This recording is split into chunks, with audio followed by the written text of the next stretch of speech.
Witajcie, dziś przychodzę do Was z prostym przepisem na chrupiące i soczyste stripsy z kurczaka. Są one niezwykle soczyste, mają chrupiącą panierkę i to jest coś dla osób, które lubią pikantne potrawy. Czego będziemy potrzebować? Przede wszystkim piersi z kurczaka. Ja mam tutaj tą część polędwiczki. Wcześniej je umyłam i wycięłam z nich tą żyłkę, która łączy je z piersią. Mam ich pół kilograma. Szklankę maślanki, mąkę, około też jednej szklanki, 2 jajka, olej do smażenia oraz z przypraw. Pół łyżeczki pikantnej pasty. Ja tutaj mam harisę. Może być to również sriracha, może być to inna pikantna pasta. Jeżeli jej nie mamy, nie przejmujemy się, pomijamy to i zaraz powiem co dalej.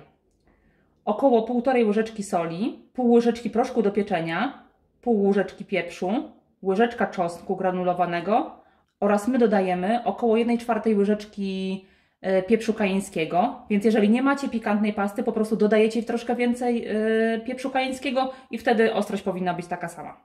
Pieprz kajeński oczywiście możemy zamienić na chili. Od czego zaczynamy?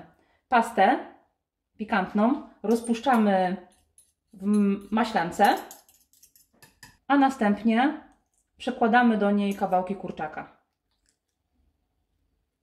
Polędwiczki powinny marynować się około pół godziny. Oczywiście, jeżeli nie macie takich polędwiczek z kurczaka, można zastąpić je zwykłymi piersiami. Wtedy kroimy je po prostu na mniejsze kawałeczki.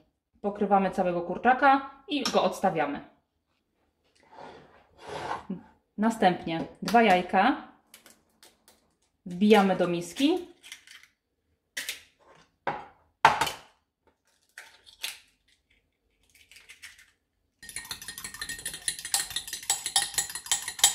I odstawiamy na bok, w nich będziemy moczyć kurczaka. Pozostało nam jedynie do większej miski z mąką dorzucić wszystkie przyprawy i wymieszać. Teraz czekamy, aż kurczak się zamarynuje. Ok, kurczak już się zamarynował. Ja przygotowałam wszystko, co będzie nam potrzebne do dalszego działania. Więc co robimy? Każdą polędwiczkę z maślanki przekładamy do mąki.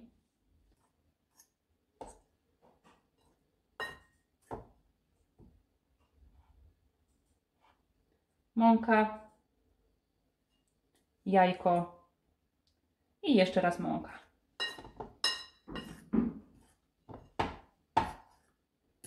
Możemy podrzucać, możemy po prostu sobie pomagać widelcem, jak kto woli.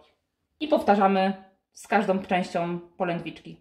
Gdy kończę panierować pierwszą partię polędwiczek, do garnka wlewam olej, tak mniej więcej 1/3 pojemności garnka i rozgrzewam olej. Gdy olej już skwierczy, wrzucamy kurczaka i smażymy go przez około 5 do 7 minut, oczywiście do momentu zarumienienia się. Kurczaczek ładnie się zarumienił, wyciągamy go i przekładamy na talerz z ręcznikiem papierowym do odsączenia. I możemy przejść do następnej partii. Tak wyglądają nasze stripsy po usmażeniu. Są wyjątkowo kruche, soczyste w środku. My bardzo lubimy je podawać z surówką coleslaw, którą możecie znaleźć również na kanale. Podlinkuję Wam ją tutaj. Życzę Wam smacznego, zachęcam do subskrybowania, do innych naszych filmików i do zobaczenia.